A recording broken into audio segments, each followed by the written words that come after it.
Less Taken contains content that may not be suitable for all audiences. Listeners' discretion is advised. Less Taken.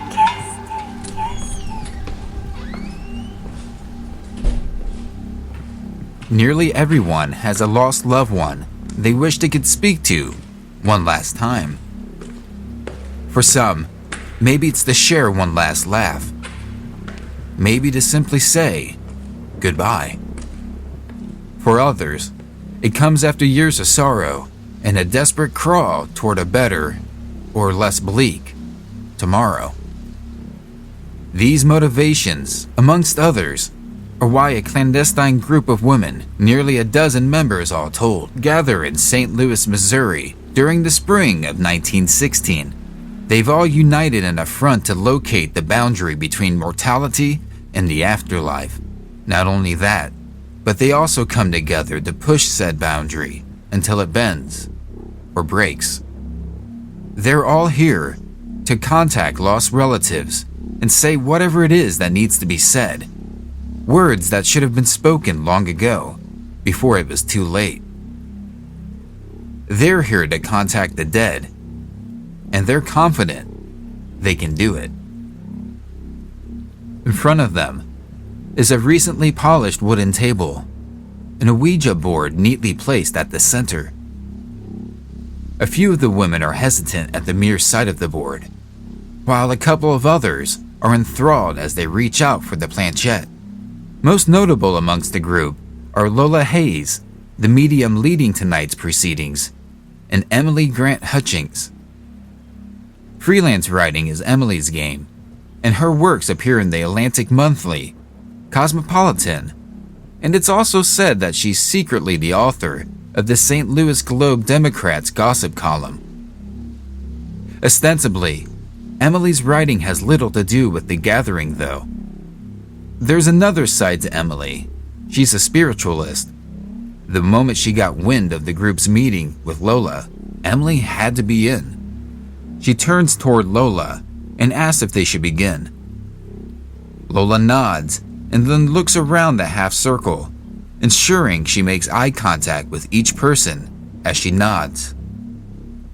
She tells them, The veil is thin tonight. Everyone places their quivering hands on the planchette. It's cool to the touch. Lola calls out into the darkness, attempting to persuade any of the deceased to come forward.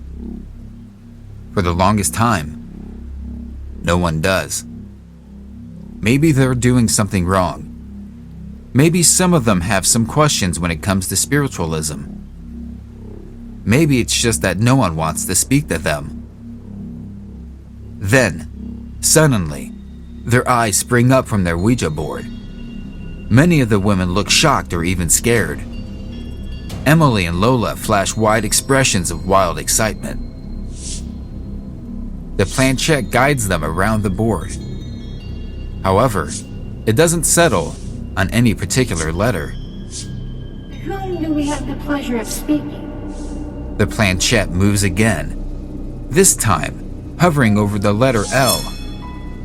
It slowly drifts to the letter A next, then Z, then Y. Lazy. Maybe this spirit misunderstood, whoever they are. Did Lola misspeak? The planchette freezes at the center of the board for a few moments. Emily and Lola aren't quite sure what they can do with the word lazy. Is their attempt at contacting the dead being called lazy by a wandering spirit? The sensation comes over Emily, Lola, and the rest of the group again. The planchette is about to guide them once more. They just know it. And it does. S, another A, and finally, they stop at the letter M. Vexed, Lola says, Lazy Sam? The planchette moves to yes in the Ouija board. Lola then asks, Are you a relative, Lazy Sam? Their hands are guided to no on the board. Lola asks, What's your last name, Lazy Sam? Lola asked that question, but none of them were prepared to find out who Lazy Sam truly is. The planchette moves again. C-L-E-M-E-N-S.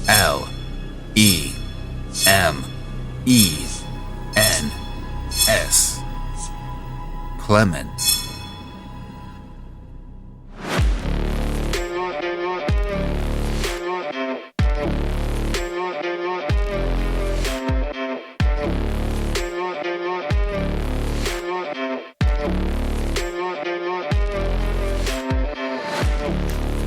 Thank you for checking out this preview of Lazy Sam, the fourth story from Less Taken, Season 3. In this upcoming episode, we explore the story of a group of spiritualists who inadvertently contact the spirit of a legendary American author, one that has a final wish for them to carry out. Be sure to drop by next Wednesday for the full version of Lazy Sam. In the meantime, be sure to let us know what you think of the show by leaving a fair rating and review wherever you're listening. You can also leave reviews, send comments, and even recommend a future story idea at our official website, lesstakenpod.com.